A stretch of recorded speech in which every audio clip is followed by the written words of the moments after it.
Hi, everybody. Today's Monday, October 28th, and we're having Daniel with us to talk the changes that are happening in the Middle East. How's it going, Daniel? Good, good. Thanks for having me.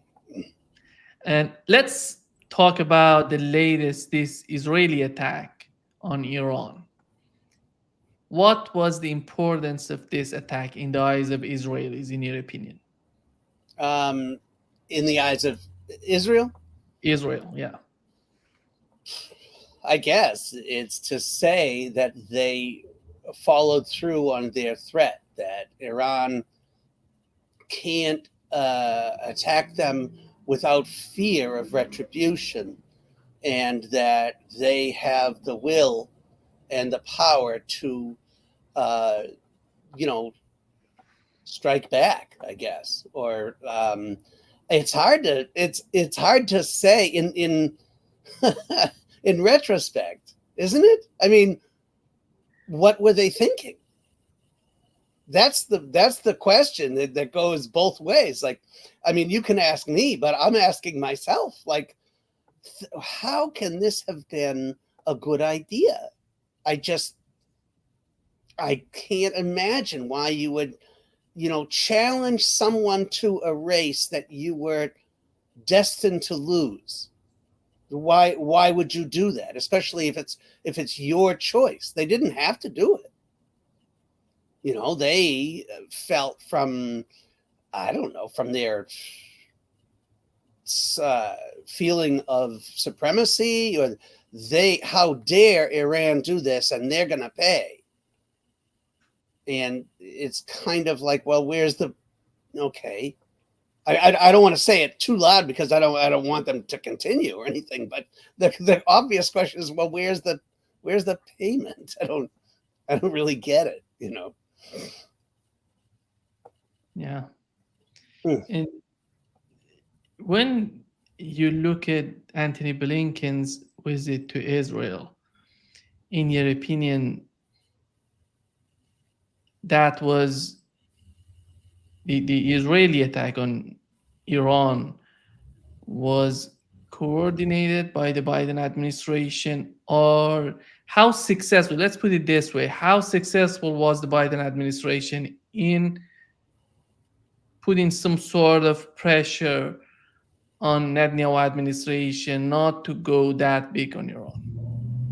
I don't think they were successful at all. I think the failure has to do with the facts on the ground, with the kind of difference in how parties view history, basically, and how things go in the humans. And you have the people who are already accusing us of being vermin for being on the wrong side of history, of not espousing human concerns like logic, fallibility, a third party view of what's going on. I see it as an incredible failure on, and I'm not really talking just about uh, Israel or Israel's attack on Iran. Um, I'm talking about a much broader view, which this is to say the complete collapse, I think, of the PR war, of the overall sense of where things are. It's not for nothing that this happened in the same week as Kazan, as what is happening in Ukraine. This is happening everywhere and at once. And that's how shifts take place. They may seem incremental. You can look at seismology, you can look at tiny cracks in a fault line, and you can say, oh wow, that was a tremor. Oh wow, well, come it's the same to the north of LA as it is to the south of San Diego. What's happening? And then boom, it all happens at once. And I really feel that you have to back up in order to look at this correctly. I think that what we're looking at is Ukraine and Israel are two enormous blackheads, or heads of color, I guess maybe we should say, to be politically correct, on the acne encrusted face of U.S. NATO. They're the things that stick out, the things that get the attention. But this is a much bigger iceberg, if you will. And this is a kind of exposure of what's going on and has been going on underneath for decades. And all of a sudden, they're running out of steam. I don't mean that they don't have weapons left. Of course they do. But they certainly have no moral impetus. They have no compassion or empathy left with the rest of the world. The PR war, the psychological warfare that they've been engaged in for so long has been kind of unmasked as the psychotic warfare that it was from the beginning. And there's no way that you can put that genie back in the bottle. No way, ever, never will Israel gain the moral upper hand in any sense of the word. And behind them, of course, is the United States, who's doing all this with on the shoulders of their imperial brethren, the English, for many years, and have always managed to paint it their own way, have always managed to paint the other guy in a corner and say, well, we were it had to invade India and subjugate the masses in order to civilize them and save women from sati and all that crap that they've been spouting. It's not overnight. This has been, and that's what's so interesting, is that they learn so little and so late that they've been winning that war for decades, for centuries. The war of law, of supposed legitimacy, of the moral compass. And it was crap when Columbus did it, 500 years ago, and it's crap now. And all of a sudden, people are starting to stop in their tracks and say, like, we'll just get back at Iran. How? You're not a peer. There's no such thing. Israel has never fought its peers, meaning Israel as a proxy of the U.S. Ukraine is a proxy of the U.S. and is fighting a peer of the U.S., the Russian military. And what you get in both cases is absolute failure. It's just, and it's not right now. It's in almost in I don't know, quasi-religious terms or ideological terms. Like, that's not how you get what you want. What is Iran going to do now? Who cares? Iran is going to do Iran. What they're going to do is keep doing what they've been doing, continue on the path that they are on, and worry less about an invasion from the U.S. and attacks from Israel. Because what is amazing is that Israel and its Western sponsors are constantly looking for, the Russians are going to attack. Lithuania put up some, I don't know, tank barriers on bridges. Like, they're making up this threat completely from the ground up. Iran has no interest in taking over the rest of the Middle East, in Israel. They want to be left to themselves. They want to do what they want to do. And so does Russia. And what they're fighting is the absolutely insufferable need on the part of the West to control everything, to take forcibly the results, the profits from what they do, the control over what they do, all the ways in which they talk, sing, think, feel, spit, shit, whatever. Everything they do, everything has to be controlled by the West for its own continued hegemony. And if you get out of that optometry, out of the lens of that magnifying glass, it's your first thing is, whew, so oh my God, that wasn't really real. That was all fake. They were making that. I always thought, you know what? My older brother told me he was going to beat me up if I didn't do X, Y, Z. I grew up and I looked around and I said, oh my God, he's an idiot. He doesn't have any control over me. He doesn't even know what he's doing. This is amazing. And this is, I think, what is a remarkable kind of breakthrough on the part of the rest of the world. And I don't see it as a, like a belief kind of like they're all in sync or something. But I think it is the nature of change. I would say that we are moving into a phase of punctuation. And that goes back to the theory of evolution with Darwin's explanation. And then when I was in college, I took classes from Stephen Jay Gould, who came up with the idea of punctuated equilibrium, which is you can't find all these intermediate species. Remember the missing link, all that crap that they went through. Darwin has to be wrong because we can't find the missing link. We have chimney man and this man and that man. And what Gould and Eldridge came up with, which technically has to do with evolution, but I'm using it because its grounding is in the nature of change in organic systems. Change happens suddenly and dramatically, and then nothing. Equilibrium. This is what you can look at anything. Why do kids will grow half an inch overnight? This happens. Pediatricians have said this forever. Not every night.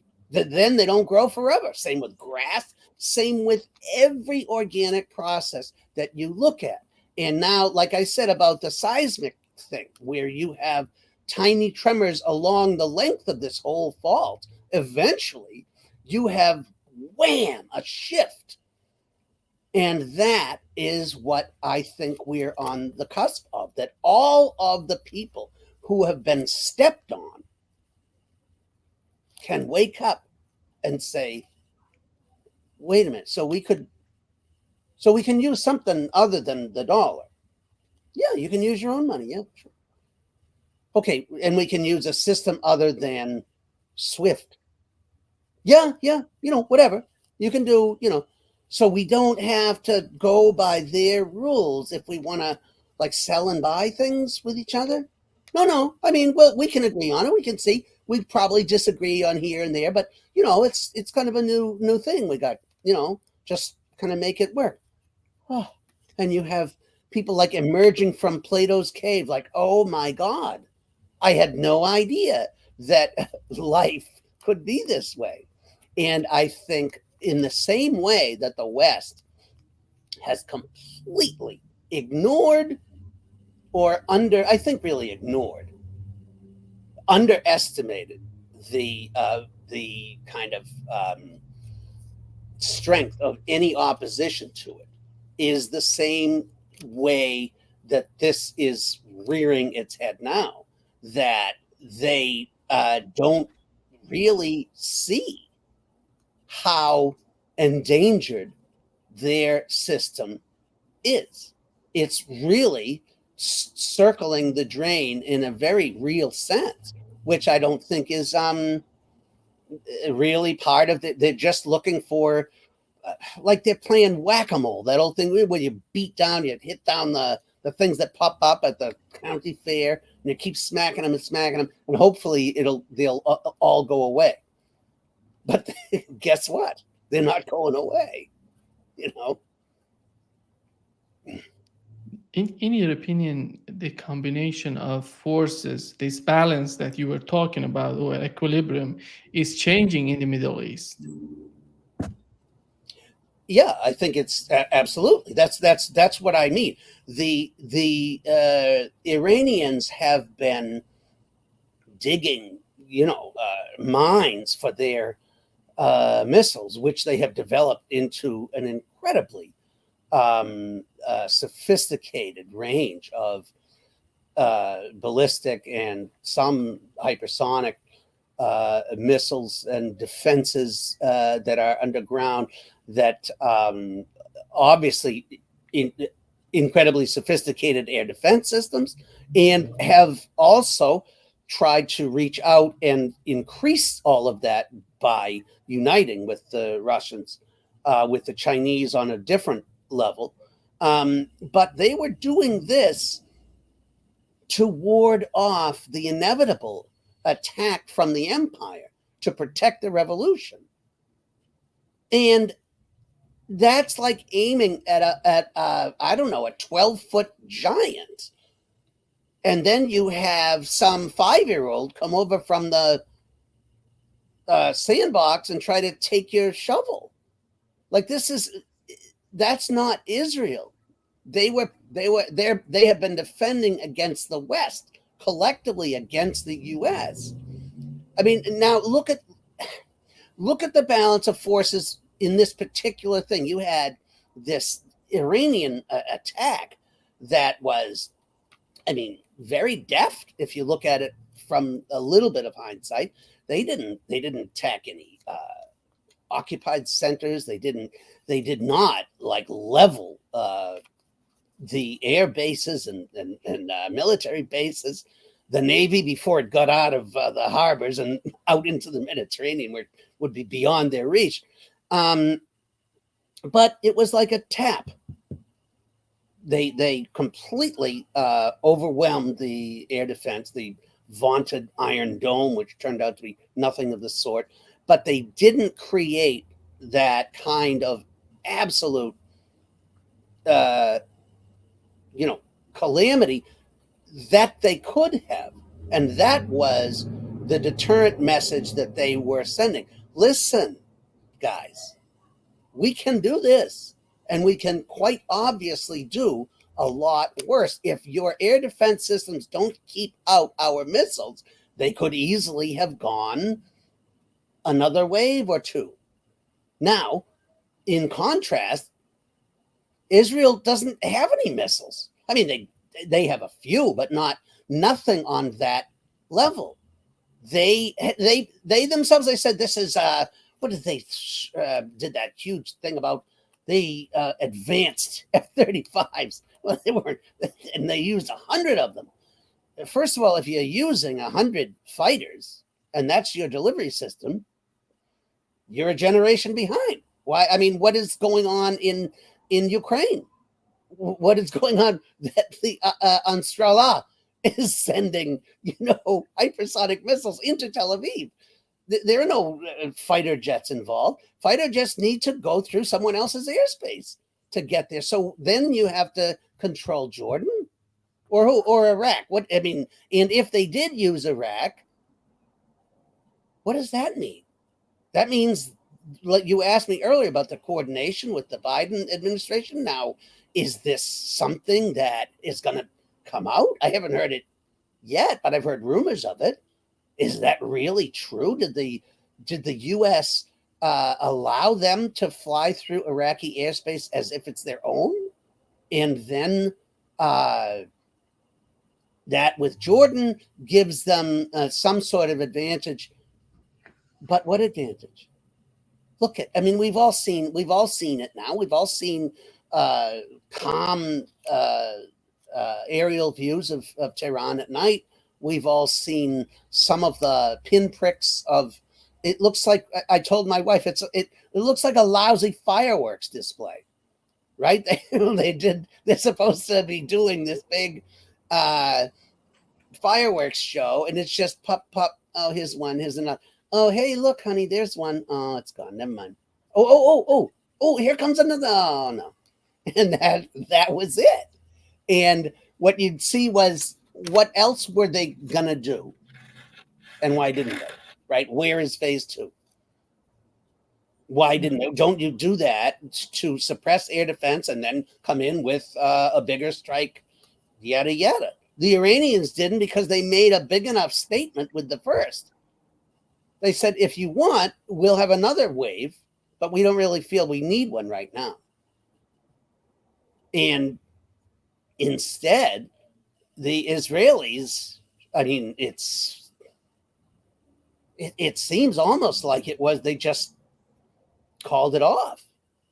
You know, they said, well, oh, this isn't really, wow. Because it isn't, I mean, they may, I don't think Iran has the S-500, but they were supposed to get a few S-400s from Russia, but they obviously also had very sophisticated air defense systems of their own that may have been enhanced. Certainly, I think we have to assume that Russia meant what it said, basically.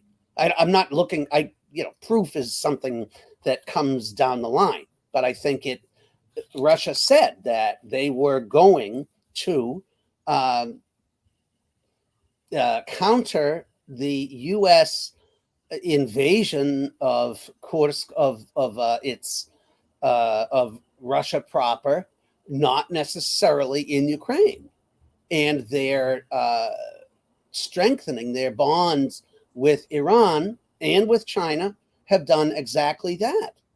That's why, Brzezinski and all these old, I don't know, what do you call them? Before the neocons took preocons, were they precons?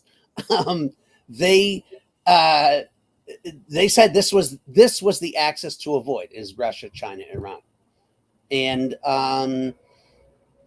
because they don't really know how they're fighting them, they have lost on many fronts at once. I mean, that is what is so confusing to me, I mean, if Jordan and Iraq were used in this and can't be do the trick, then on, I don't know, some philosophical or wacko religious level, Smotrich and these other psychos who say that what Israel needs to do is take over the whole, what if the greater Israel goes from beyond the Suez over to Iraq and I think probably into Iran. I forget where it goes, but they're not wrong in the most absolute sense of that vulnerability. They cannot not have any enemies in the region if they demand complete and unalterable hegemony and complete lack of accountability, where they can do anything they want, wherever they want, whenever they want. Yeah, what you have to do is you have to kill everybody. And guess what? You don't. It's almost like slaves awakening and rattling their chains. Like, wait a minute. No, you can't. You're not going to do that to us again. And I think that after Medvedev was replaced by Putin in Libya, and they said, I mean, he was never president of Libya. I mean, as Russian president, and said that was a mistake. That abstention should have been a veto. And now, when did that happen? It feels like it was a generation ago, Nima. I mean, this is only, 2011? Was that when it was? I mean, but it seems like a different world. And that is when when the BRICS countries are deliberately downplaying their own success because they want the transition to take place smoothly. No, wait a minute. We're not going to, whoa. There's no dollar thing. We're not going to do that. Of course, that's exactly what they're doing, but it will take some time. But we'll see how much time. I mean, you don't really you don't really know what kind of time you're talking about. And a lot of that is this kind of zoom in and zoom out, like I like to say about what is now the case, what is being seen now. You look at that this thing about the PR war, and the simple fact of that thing I sent you about the French. It's an old meme, but it's the thing about the French opinion on who won the war. Did the Nazi? Did who beat the Nazis? Right, and of course, 1945. Everyone absolutely knew for real that it was the Russians. They had a 10-1 uh, uh, regional advantage in terms of the numbers of legions that they were facing compared to the West. And it was obvious that it could not have happened without that and without the 27 million people that they lost in order to bring it about.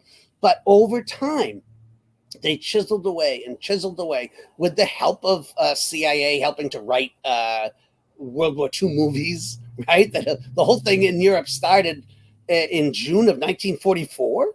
Like, what kind of bizarre belief is that? But it became the kind of watchword of praising the Americans. And now the reason I bring that up is because they have been working this kind of system that they have honed and been very good at. The propaganda system is a beautiful thing if if you like evil. I mean, from the artistry of how deeply that they control. Look at the maintenance of this idea of what Israel represents and the supremacy of Israel. First of all, in their own, like Edward Said used to say, Golda Meir said, "Who are the Palestinians? There are no Palestinians." And then someone else called us rats, and someone called us vermin, and someone called us cockroaches.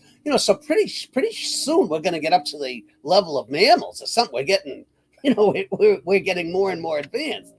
And when the Americans take that over, it's not just calling the vermin or rats. It's saying Israel is indefeatable. And that comes through. It's as silly as it sounds, like in old Seinfeld episodes where someone, that land, I'll get my landlord. He was an Israeli commando, which means he'll kick your ass because they are the worst, and this is unbelievable. And this has worked its way through American culture wars, for a generation. And once the shine is removed, this is what I'm saying. It works all at once. You can see right through it. They're superior to what? To Gaza? To an enormous incarcerated outdoor prison with people with no access to anything? Well, yeah. And guess what? They're kind of stuck there too. So, and then you move, it's not for nothing that we talk about Ukraine in the same breath, because that's the Americans taking on a peer for the first time. Not Afghans, not Saddam even, who had Soviet era weapons and some, at least some facsimile of an army, but nothing on par, not as a peer to the United States. And that's true in Ukraine now. And they're saying, oops. And I think that just happened in Tehran. Oops. And now what are they going to do? And so I love this other analogy that has to do with optometry, and people who wear glasses will only know what I'm saying. You go to the optometrist and they do that thing where they try a bunch of different lenses and they say, okay, is this one, is it better or worse? Better or worse? Better or worse? And it's zooming in or zooming out. little bit. Does it look better here, this way, or this way? Better or worse? And I think that people's understanding of what is going on depends on perspective in the same way. You're looking at things historically, you're looking at things from a cultural point of view, you're looking at things from a mathematical balance of forces point of view, like you mentioned, and you're looking at the kind of inevitability of history. Like, this was never going to work. And here we are. We finally see it coming to a head. And again, we can't know, but I think that's what's happening. You've mentioned Kazan and the BRICS summit in Russia. Do you think that the way that they're expanding the relationship between among the countries within BRICS, is that going to help what's going on in the Middle East? We know that Russia and China, we're talking about Palestine and the situation in Palestine. Mm. But to what extent can they help Palestinians, in your opinion? Because right now we have some sort of partnership between Russia and China, Yeah. and between Russia and North Korea. Iran and Russia are going to have a comprehensive agreement. Would that change the balance of power in the Middle East in favor of Palestinians? I think that's it's very sad. I think that the ultimate answer immediately is yes.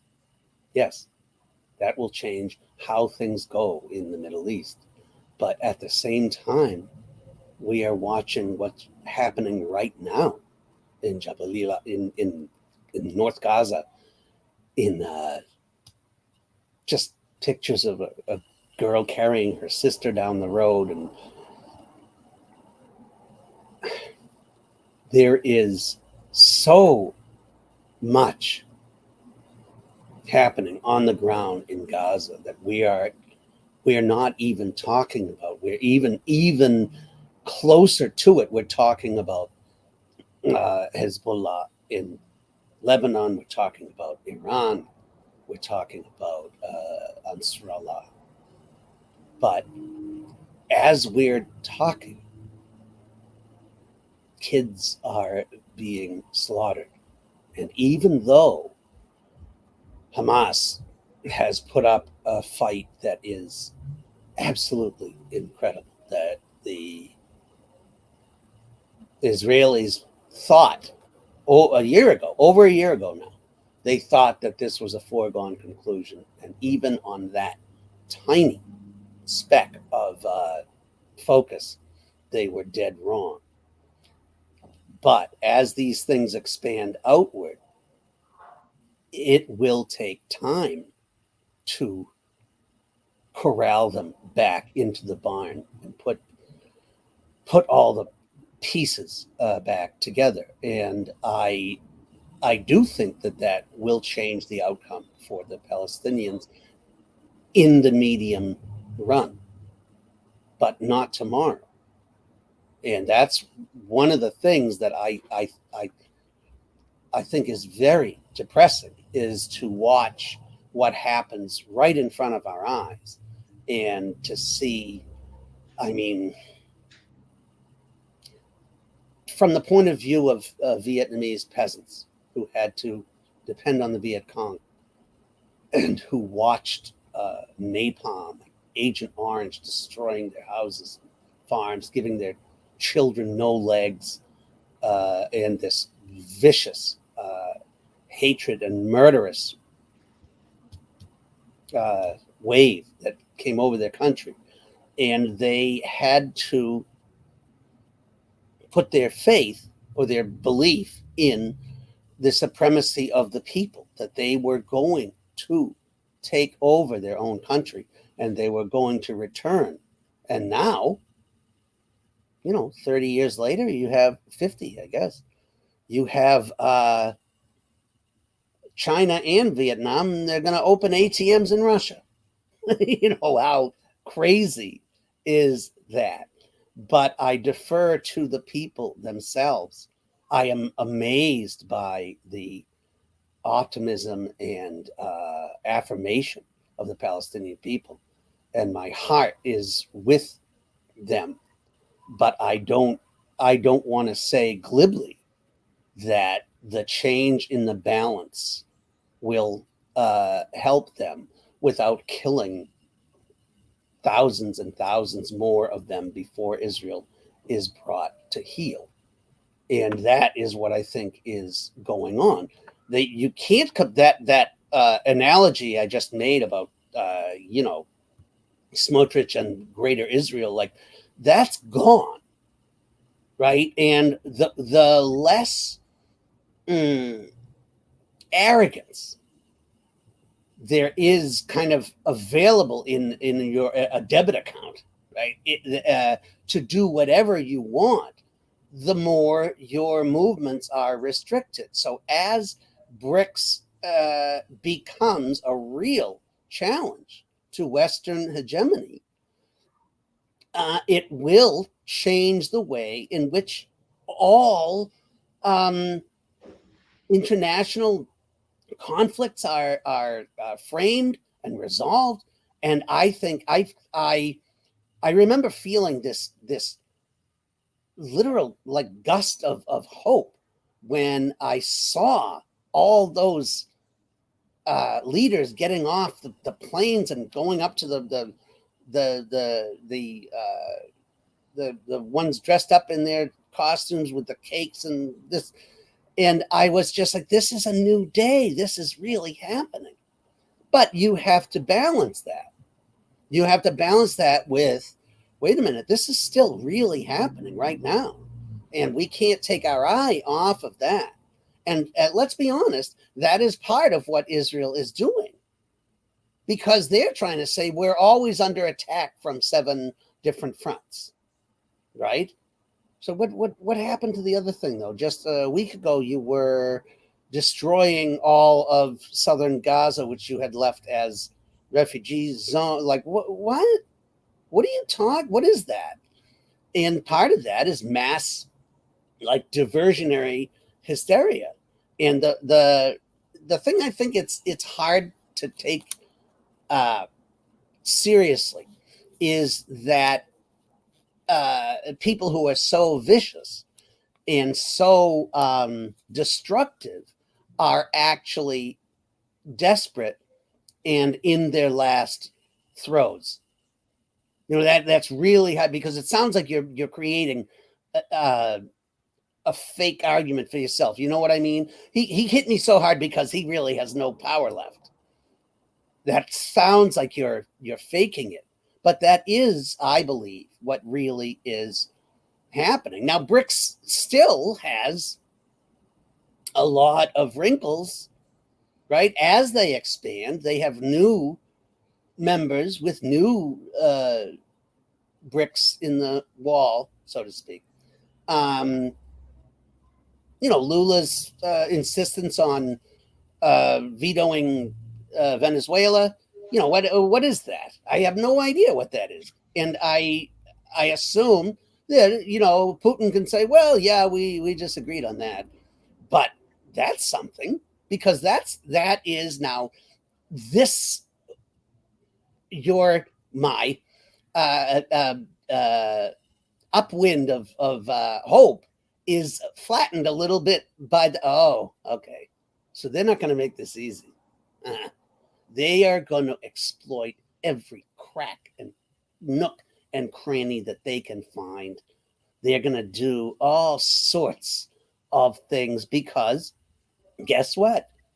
They do not want a solution where the dust settles and they take a different position on the food chain or on the hegemonic ladder.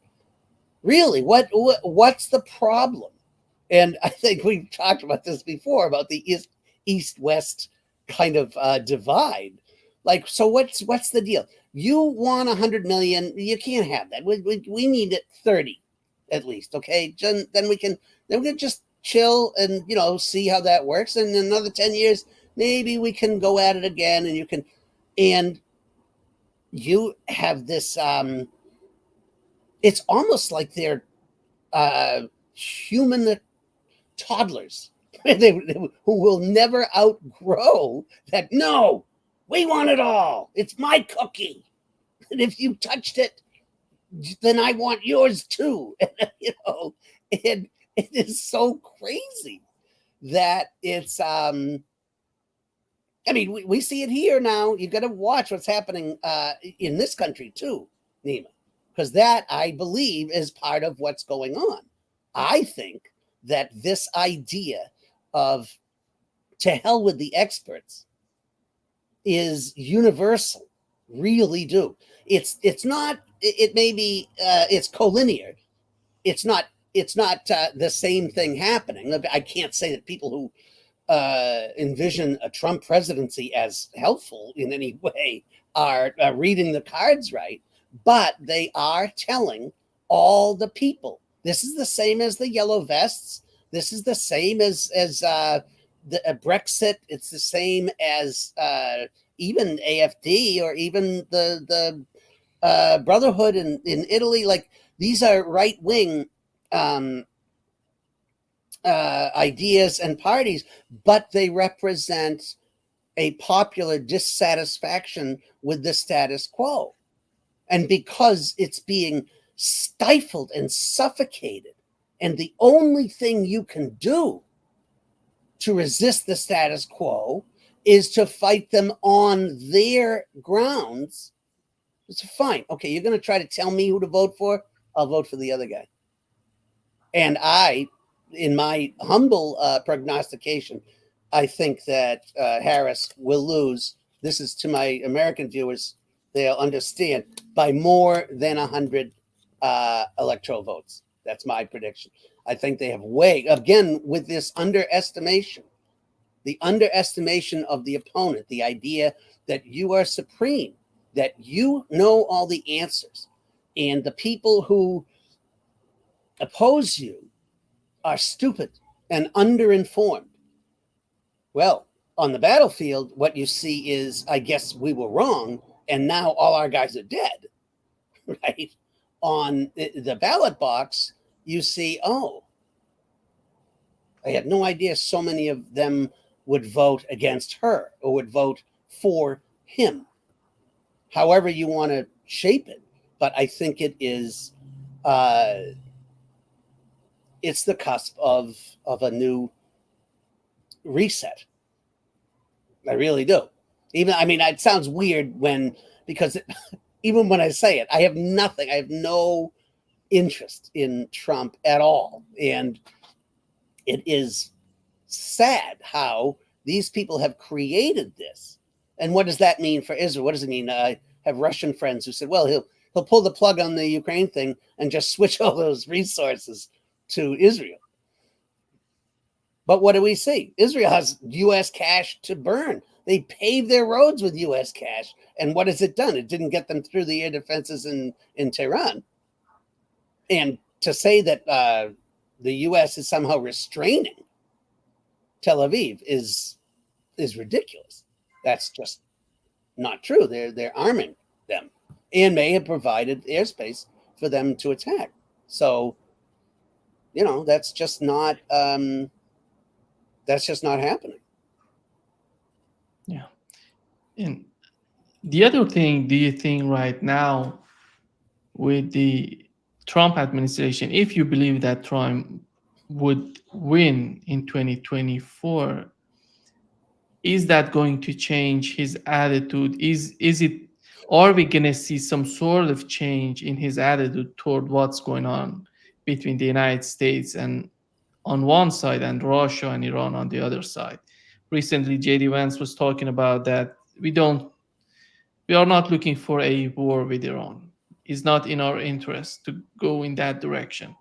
With Russia, they're claiming that they have the same kind of mindset. They want to put an end to the conflict in Ukraine. On one side, we are hearing that JD Vance is talking this way. Even Donald Trump is talking about Iran. He doesn't want a big war, a conflict, an escalation with Iran. On the other hand, you're hearing that he's talking about Mike Pompeo, Nikki Haley being part of the administration again. How can we put these two pictures together? It's all about, as Trump calls it, it's fake what he's talking about right now, and he's gonna get back to the first administration, which was disastrous. Well, uh, what you see is fake in terms of appealing. You know, he knows that he has some pull with the idea that he didn't start any wars. Obama did, Biden did, and even though he certainly funded the uh, the Ukrainian disaster while it was happening, you know, as he was there, that was happening then. Plus, he was incredibly, uh, you know, threatening against Iran and uh, what politically or verbally against China that he loved to, you know, say with his idiot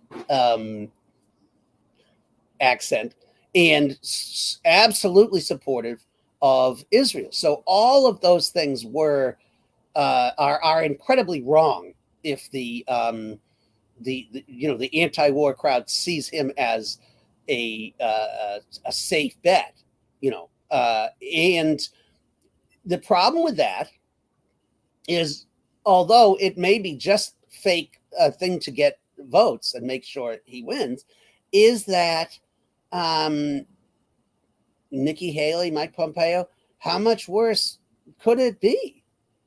I mean, these people are. This. Like I said, I was talking about Zbigniew Brzezinski. That's 45, 50 years ago, right? We're not talking about anything new in the whole in the whole spectrum of who is available to do the dirty work of the American system. Uh, Trump is not a threat in that regard to any extent that the current administration hasn't been. Now, I've written and spoken on this many times. I will say it here, and like I always have, every president is a war criminal, and every president is the worst one in history because it's current. The person who comes into office will be worse than the one who leaves, will do greater crimes against the human good, war crimes, because that's the path that they are on. There's no way that uh, Harris could be better on Palestine, Israel, than Trump. That's a ridiculous idea. What evidence can you possibly point to, right? But on the other hand, it is silly to take it as something welcome that a Trump administration is going to usher in. The only thing, the reason I made my point about the overlap between the experts and the status quo is there is a complete lack of control or anything in terms of what the American population has control over in terms of policy and running the system of government that has control over them.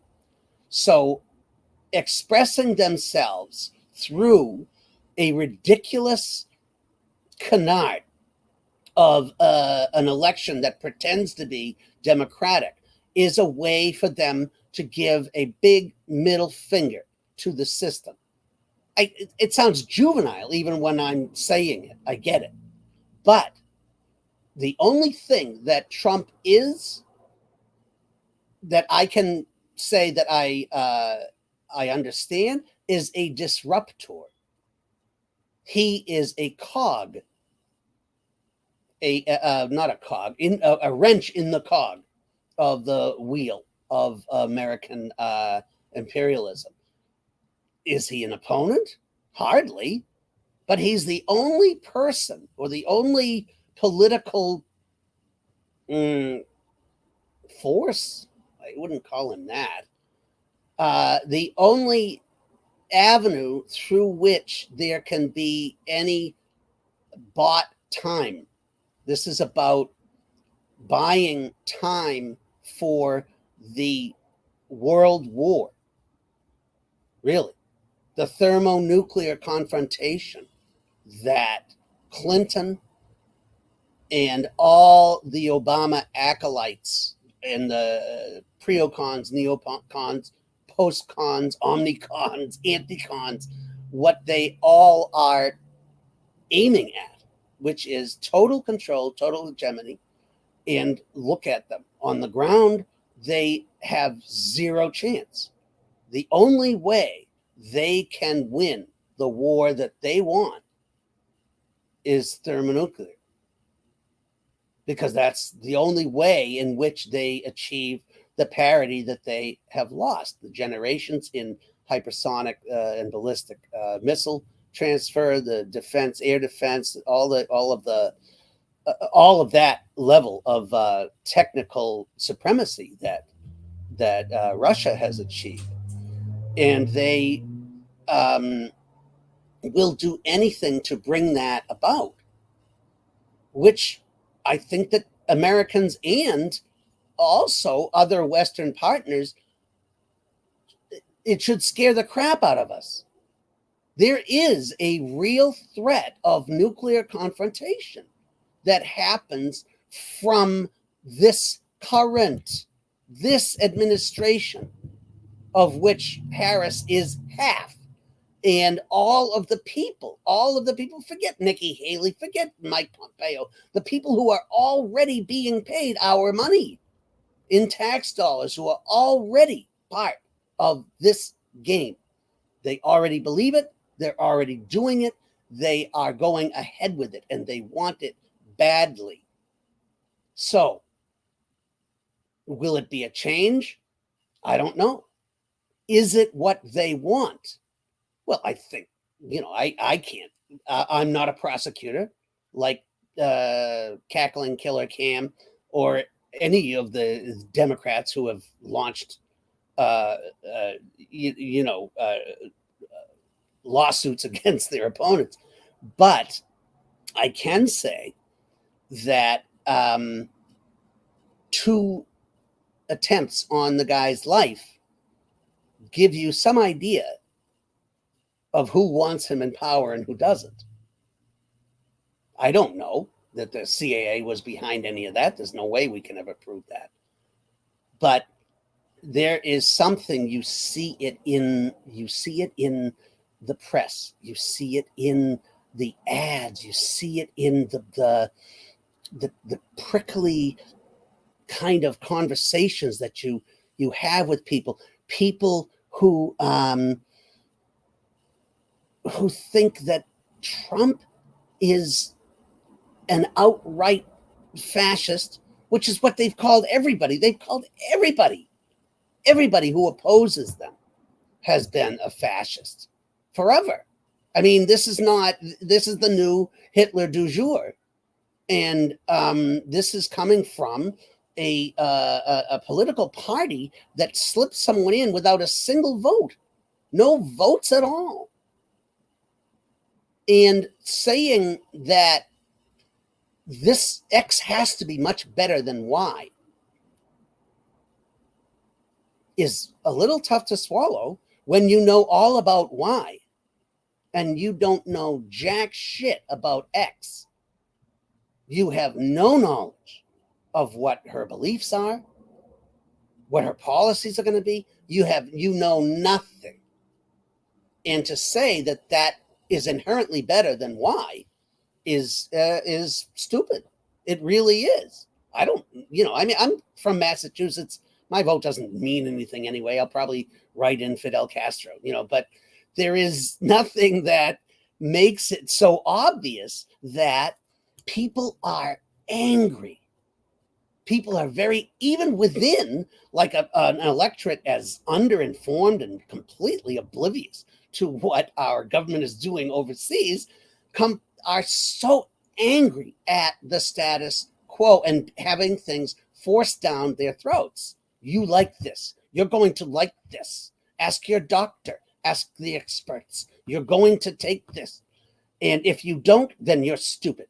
You're probably from the South, and you're probably a racist and a Nazi and a Nazist and a racist and whatever other words we can make up.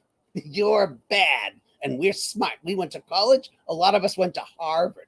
And you don't know. You don't know. We know. And I know that's toddler-esque. I understand. And people are going to say that is ridiculous. He's playing games. But that is, I think, the level on which this opposition takes place. And that's what makes it universal, Nima. That's what I'm saying, is that this plays into, wait a minute, Russia's not wrong. Wait a minute. They were wrong about the Soviet Union winning. How did we buy that lie for 50 years? How did we think that this army was going to be the best in the world when they haven't even won a war? They've never even fought a war, except in Vietnam. Oh, wait, that one didn't go so well. I mean, Afghanistan. Oh, yeah. Well, yeah. And so I'm saying, once the mask is off, the shine is off, and people see right through it. Now, again, with clear, is it better or worse? It depends on how you're looking, what perspective you're looking from, what you're looking for. But things are getting clearer. How's that? That's a real deep sentiment, isn't it? Things are getting clearer. What's happening? I don't know, but things are getting clearer. Thank you so much, Dan, for being with us today. Thank Great pleasure you. as always. And boa noite. Okay. Boa noite. Bye-bye.